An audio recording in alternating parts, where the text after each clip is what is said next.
As my mum always says, Tom, don't worry, it's what's on the inside that counts. Thanks, Mum. Anyway, hey guys, I'm Tom the Tech Chap, and it's 2 for 1 today. We've got the new 13.5 and 15-inch Surface Laptop 4s. And if you do enjoy the video and find it useful, a cheeky little subscribe and a ding of that bell icon would be lovely.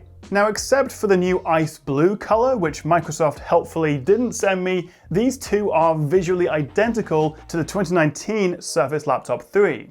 The big changes are on the inside, with new 11th gen Intel processors and new custom AMD Ryzen 4000 series chips, both of which Microsoft claim are up to 70% faster than before, and that's despite having pretty significant spec differences between the two chips. So we'll dive into that a little bit more in a second. Plus, we're also getting a longer battery life, up to 19 hours with an AMD spec and 17 hours with Intel. You can also now swap out and upgrade the M2 storage yourself, a first for the Surface Laptop, and also the speakers now support Dolby Atmos for better surround sound. So faster, longer battery life, and also for the first time you can actually mix and match the specs, because previously the 13 only came with Intel chips, the 15 only AMD. Now you can get both with either, which makes for some interesting configurations. But that's pretty much it. Sadly, there's no super sexy new feature I can show off and make some clickbaity thumbnail or title about. It's just a spec bump. But that's no bad thing at all, and bar a couple of issues I do still have, I still think these are two of the very best thin and light laptops you can buy. The beautiful 3x2 pixel sense touchscreen, genuinely one of my favorite keyboards and touchpads, top-notch build quality, although I must admit, if I put the latest Dell XPS 13 side by side with these, the design, while very well made, is starting to look perhaps a little long in the tooth with these big chunky bezels. This looks like a proper next-gen 2021 laptop. These still feel a little bit 2020. But I think the whole "if it ain't broke, don't fix it" saying kind of applies here. But then if you do look at the competition, whether it's the bezel-less XPS series, the super lightweight LG Grams, the OLED screen options on the XPS or Samsung's latest Galaxy Books, which also offer LTE, or indeed the revolutionary M1 chip in the MacBooks. Can you hear that? It's a bloody pigeon outside.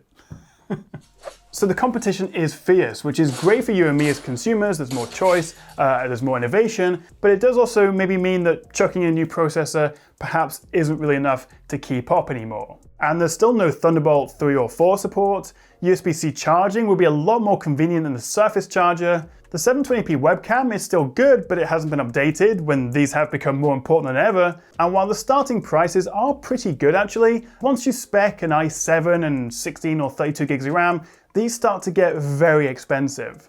So there's room for improvement, but these are still really, really good laptops. And actually what I would do is just go for the cheapest entry-level 13.5 inch. And it'll cost you £1,000 or $1,000, which isn't bad at all, and actually is the exact same price as my MacBook Air, which I'm actually using for notes here, which actually makes this a really interesting comparison because they are the same price and also a similar form factor, although of course we do have the M1 chip in here, which is awesome. If you want a full triple threat comparison between the XPS 13, Surface Laptop 13.5, and the MacBook Air, yeah, would that be interesting? Would you guys like to see that? If you could take away one of these laptops right now, which one would you go for? Let me know in the comments.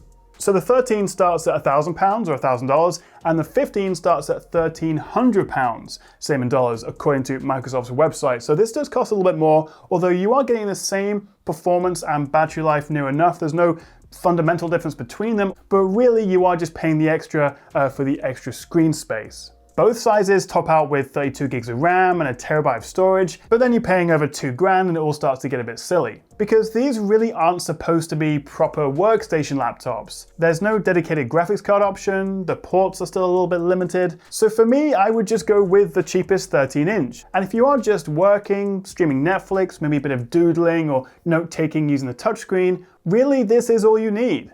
But the biggest question, aside from whether you go 13 or 15, is do you want an Alcantara fabric or anodized aluminium metal finish on the laptop. Sadly, the Alcantara is only on the 13. You don't have the option on the 15, which is a bit of a shame because I do quite like it. It's not for everyone. It's a little bit like Marmite. You either love it or you hate it. But I find that it doesn't pick up fingerprints or smudges as easily as the metal, and also it never gets as hot or as cold as the metal surface does on this. So the only minor thing I've noticed is that as the Alcantara sort of tapers down at the front, it becomes a little bit sharp, so you do occasionally feel it rubbing into your wrist. But on the whole, I would probably go with the Alcantara on the 13, and well, you don't have a choice on the 15. But just like the screen, whichever size or material you go for, you get the same fantastic keyboard. And in fact, I know a lot of my journalist friends absolutely love the Surface for its keyboard, and I completely agree.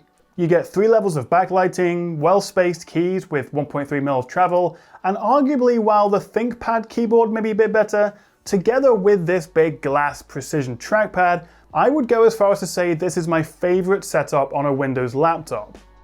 You're also getting the same screen quality. The resolution is higher on the 15, but it matches the same 201 pixel per inch density of the 13. Color accuracy is also impressive, especially the sRGB color gamut. And of course, being a 10-point touchscreen, which you can either use with your finger or a Windows Ink compatible stylus, well, it gives you a lot more flexibility for actually using it. Okay, let's get nerdy for a minute because I want to talk about the chips inside here. It's a pretty big deal because really this is the biggest upgrade on the Surface Laptop 4, and it does get a little bit complicated, so bear with me.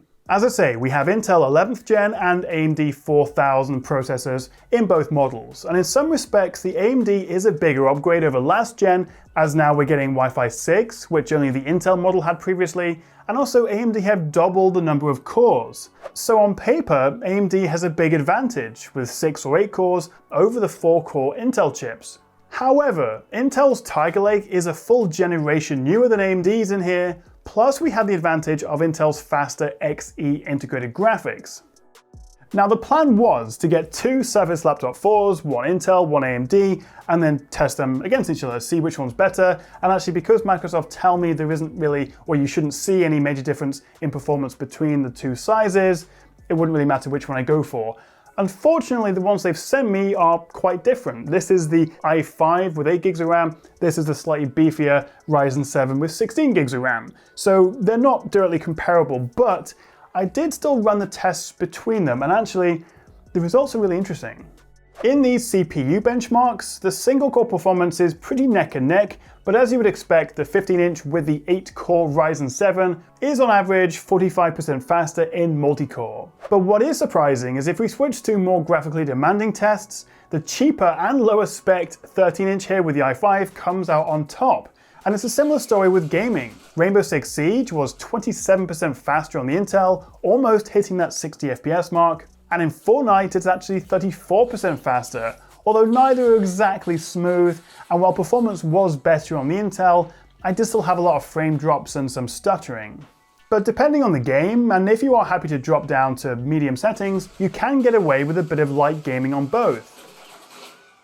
And finally, I wanted to see which was faster in my 10-minute 4K H.264 Premiere Pro export test. And surprisingly, despite the AMD chip having double the cores, the Intel was actually 24% faster, knocking almost 4 minutes off the time. And again, that's with the lower powered i5 and also half the RAM of the AMD model. Most of the time they're both silent, but under load you can just about hear them, but the 13 was definitely louder. And it kind of makes me miss the fanless M1 powered MacBook Air if I'm honest. So it is a bit frustrating that I don't have like-for-like SKUs, so take that comparison with a pinch of salt, but from my tests, I would recommend going with the Intel CPU option, which is not something I've said for a while. But then the second big upgrade after performance is the battery life, and it's kind of surprising that they both have the same pretty dinky 46 watt-hour batteries. For context, the MacBook Pro 16 has a 99 watt-hour battery, but somehow Microsoft must have put some magic dust in these laptops because I actually managed to get 11 hours of real-world use with both these laptops. To give an example, my 1-hour YouTube test in Chrome with 50% brightness used 11% of the battery on both. Going by Microsoft's figures, the size and spec you choose does affect the battery by an hour or two, but it's not overly significant. And so for me, the battery life is a real selling point of these Surface laptops.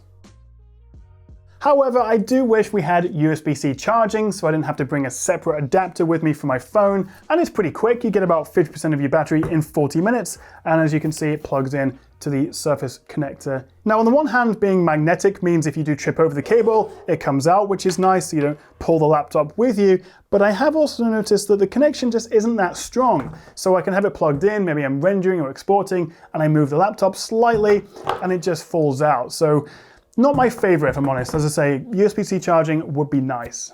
Elsewhere, the speakers are still top-notch. It's the same setup as before, with the under-keyboard speakers firing the sound up towards you, which definitely helps. But now we also have Dolby Atmos support, and altogether, both laptops genuinely sound really good.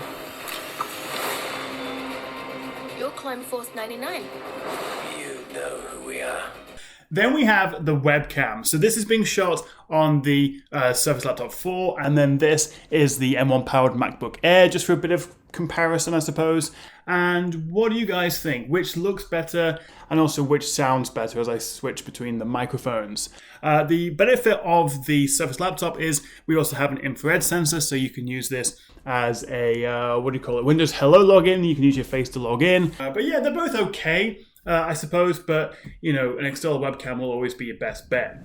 I think it was back in November 2019 that I reviewed the Surface Laptop 3s, so these were well due an upgrade. And I do think with the new processors and the slightly improved battery life, these have a new lease of life. But I would be lying if I wasn't a bit disappointed that we haven't had any kind of design refresh, no update to the ports, and also we're missing a few bells and whistles like HDR on the screen. But none of those are deal breakers. And for me, the build quality, the fresh, bloatware-free Windows 10 experience, fantastic keyboard and touchpad, excellent battery, and solid performance, particularly with the Intel chip and its Xe graphics.